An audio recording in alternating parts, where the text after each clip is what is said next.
I think consistency in terms of our guys understanding every possession, how consistent you have to be, and how fine a line it really is, between winning and losing, especially when you're playing a high-caliber basketball team, and executing a game plan would be the biggest thing, and understanding how difficult it is to do that, to play that kind of effort and emotion and concentration to do the job. Is that disappointing that your biggest takeaway is that you've got so many guys that are back? Yes, I thought we were way too emotional for a team that's had guys back, but it's early in the year, but that was disappointing to me that we didn't understand that, and the way we started the game, knowing what we wanted to get done, is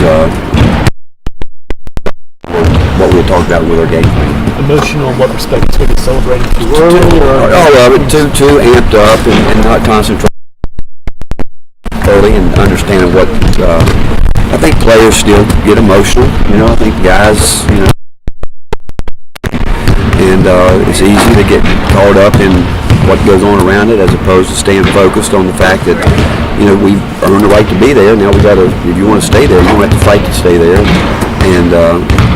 And we just, we told them before the game it was going to be a 1-2 possession game, and that's kind of what it was. And we didn't execute the last minute and a half the way we needed to in regulation, and not just on the offensive end, but also on the defensive end. And when they changed momentum, we had 2 huge defensive breakdowns on Vic that shouldn't have happened. Are you happy with your rotation number at this point, or do you wish you were using more guys? I'm thinking now we'll probably start Epon tomorrow. I'm thinking, depending on how it goes today in practice, and still need to get more consistency from our bench. I mean, John Fulkerson's playing well. He just got to stay out of foul trouble. That's a big part of what he's got to do. And we need Derek Walker. We still need Derek to do what he does.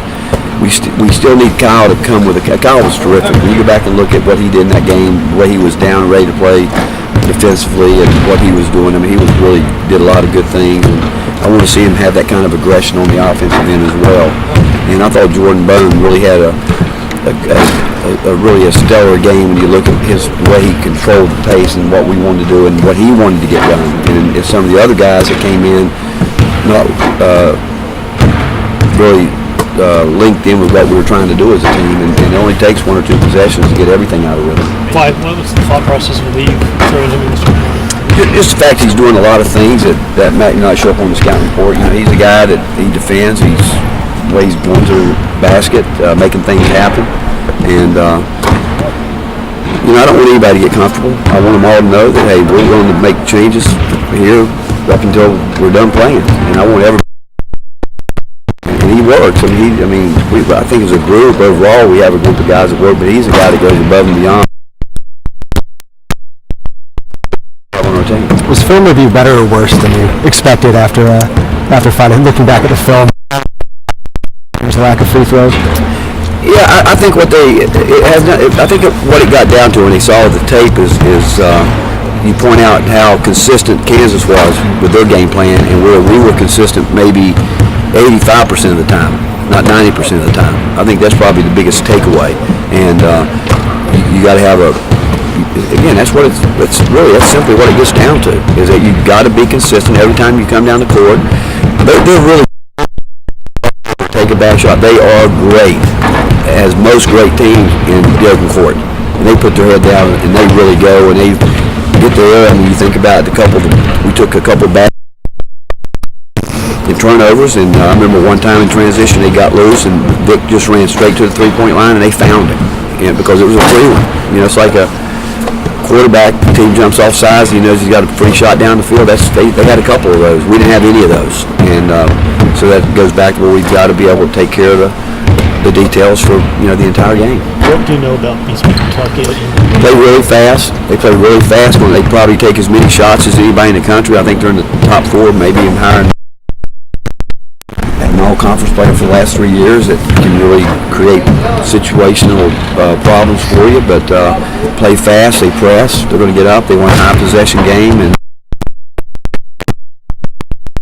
some of those things that surprised you a little bit in the game, or some of those complacency issues? Is that stuff that you've seen bubbling a little bit at times, or is that just something that a team like Kansas will expose? No, I don't think it's complacency at all. I think it's consistency. I don't think it has anything to do with being complacent. I think it has to do with on the offensive end, you can't let it spill over to the defensive side of the ball. And we've let that happen. Too many players let that happen sometimes, where they let what happens on one end affect the other end. But it's just consistency. Just got done with Louisville and Kansas. You have Gonzaga and Memphis coming up. How much of a concern is it to make sure these guys are still focused for these next couple games against mid-major, low-major type teams? Well, they know this about us. If you want to be an outstanding team, it doesn't matter. You play against yourself every time you go. Play can help us concentrate. We have to do that. We have to do that by the way we prepare. We got to do it. Scout reports and how we carry the scout reports onto the court. I don't care who you're playing. No one can help you with that. That's just a focus that you've got to individually have and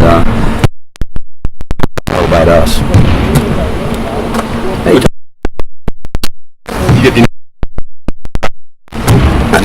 really, I've been on the phone for the last hour, and we exchanged texts last night, and I'm excited for him. I think college football needs a guy like Mac Brown on the sidelines, and I know he still has to burn. I know he's had some opportunities over the last couple of years to get back in it, but he actually had told me this summer there's only really one place he'd consider going back to, and said I hope that opportunity doesn't come because he has such great respect. But he'll do a great job. I think it's hilarious when people come up with age this, age that, and all that, but